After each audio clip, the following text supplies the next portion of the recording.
Diving 271 meters below the surface of Bushman's Hut cave, he discovered the body of another diver, Dion Dreyer, who died 10 years ago. And so Shaw returned to recover the body.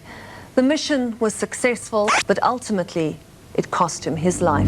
On January 8, 2005, David Shaw descended into Bushman's Hole, one of the deepest freshwater caves in the world. At 282 meters, it's a place so deep it could swallow the Statue of Liberty whole. The cave is a vertical shaft of darkness, narrowing into a silty chamber known as the Bell. This chamber is infamous among divers. Stir up even a tiny amount of sediment, and visibility drops to 0 in seconds. It's a place where one wrong move can mean the difference between life and death. For Shaw, this dive wasn't just about pushing the limits of human capability, it was personal. A decade earlier, in 1994, a young diver named Dion Dreyer had lost his life in Bushman's Hole. His body had remained untouched at the bottom of the cave, preserved by the cold, high-pressure environment. During a previous dive, Shaw had come across Dreyer's remains and was deeply affected by the encounter. He made a vow to himself and his team: "If I can bring him back, I will." Shaw was no ordinary diver. At 50 years old, he was a world record-holding technical diver with over 3,000 hours of experience in some of the most extreme environments on Earth. He had traded his career as an airline pilot for the depths, becoming a pioneer in the world of cave diving. But Bushman's Hole was a challenge unlike any he had faced before. On that January morning, Shaw and a team of 40 support divers gathered at the cave, ready to attempt what many considered impossible, a recovery mission at the very edge of human capability. But as we'll see, the cave had other plans. What began as a solemn mission of closure would soon spiral into a desperate struggle for survival, a struggle that would test not only Shaw's skills and equipment, but also the very limits of human endurance. The cave's depth also presents unique physiological challenges. At 270 meters, the water pressure is 27 times greater than at the surface. To put that into perspective, it's like having 3 SUVs stacked on your chest. The cold is another factor. The water temperature hovers around 4 degrees Celsius, 39 degrees Fahrenheit, sapping a diver's strength and dexterity. Even the most advanced equipment struggles to function reliably at these extremes. Rebreathers, which are designed to recycle a diver's breath, can fail under the intense pressure and cold. The chemical reaction in the carbon dioxide scrubbers, critical for removing toxic gases, can slow down, leading to a buildup of CO2 in the breathing loop. This is what divers call scrubber breakthrough, and it's a silent killer. The final preparations for the dive began months in advance. Shaw's team operated like a military unit, with every detail mapped to the minute. Shaw's plan was methodical. 1. Descent to 270 meters, a 12-minute freefall using a weighted sled. 2. Body recovery. Secure Dreyer into the pressurized bag within 20 minutes. Third descent, a 10-hour decompression schedule with staged stops to avoid lethal bends. The risks were glaring. At 270 meters, the pressure, 27 atmospheres, warps equipment. Rubber seals harden, metal fittings contract, and electronics risk shorting. Even the rebreather's scrubber, a canister filled with soda-lime granules to filter CO2, could fail if the chemical reaction slowed under cold and pressure. Divers call this breakthrough, when CO2 floods the breathing loop, causing disorientation, panic, and eventual unconsciousness. On January 8, 2005, the team assembled at dawn. Shaw's gear was laid out in a sterile tent: rebreather, dry suit, backup tanks, and a handheld video camera to document the recovery. Surface temps hovered at 35 degrees Celsius, 95 degrees Fahrenheit, but the water below was 4 degrees Celsius, 39 degrees Fahrenheit. Hypothermia was a real threat. Shaw would burn calories 10 times faster than on land. At 9:30 a.m., Shaw entered the water. His descent began smoothly, the weighted sled pulling him downward at a controlled rate. By 10 a.m., he passed 100 meters, the point of no return for most divers. His rebreather's heads-up display flickered with depth, PO2 levels, and scrubber efficiency. All green. 20 minutes later, at 220 meters, Don Shirley began his own descent. Surface teams tracked both divers via ultrasonic transponders. Shaw's biometrics, heart rate, breathing frequency, remained steady, but the cave's environment was already turning hostile. At 250 meters, the water's pressure began distorting Shaw's field of view. His mask pressed against his face, and the cold seeped through his dry suit, numbing his fingers. The sled's guideline, a critical lifeline back to the surface, hung taut in the blackness. By 10:50 a.m., Shaw reached the Bell. His dive light illuminated Dreyer's body. Intact, still wearing a 1990s-era wetsuit, buoyancy compensator, and tank. One fin was buried in silt, the other suspended mid-water. Shaw unclipped the body bag and began working. Slow, deliberate movements to avoid disturbing the sediment. Above, Shirley's descent stalled at 220 meters. His rebreather's oxygen sensors malfunctioned, forcing him to abort. With no backup diver available, Shaw was now alone at 270 meters. The clock was ticking.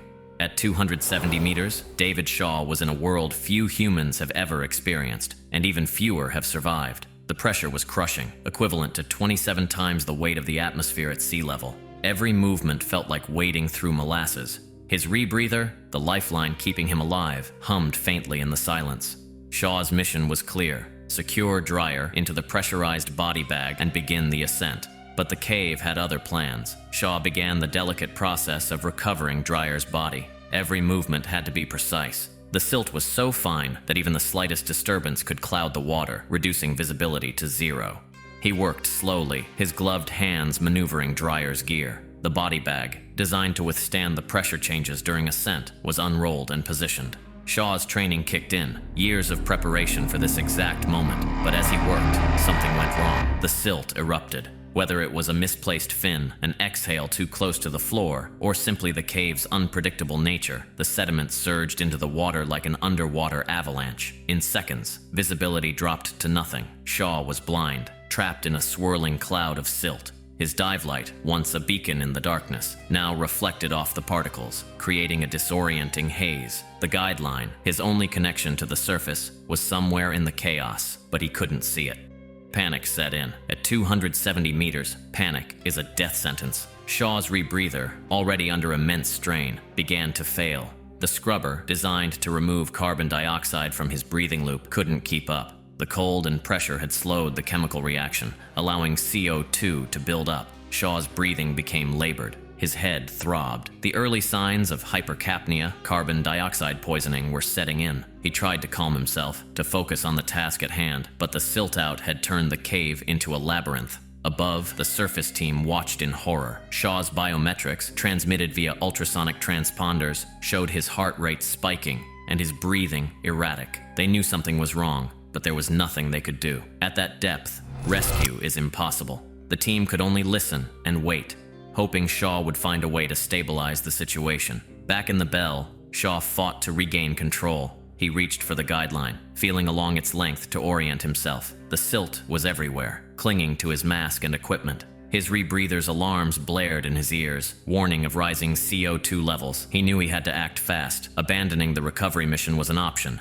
but it meant leaving Dreyer behind, a failure Shaw wasn't willing to accept. He pressed on, his movements slower now as the hypercapnia took hold. Minutes felt like hours. Shaw's strength was fading. The cold had seeped into his bones, sapping his energy. His fingers, numb and clumsy, struggled to secure Dreyer's body in the bag. The silt began to settle, but the damage was done. Visibility was still near zero, and Shaw's rebreather was on the brink of failure. He made one last attempt to complete the task, but his body was shutting down. The CO2 in his system was overwhelming him, clouding his thoughts and slowing his reflexes.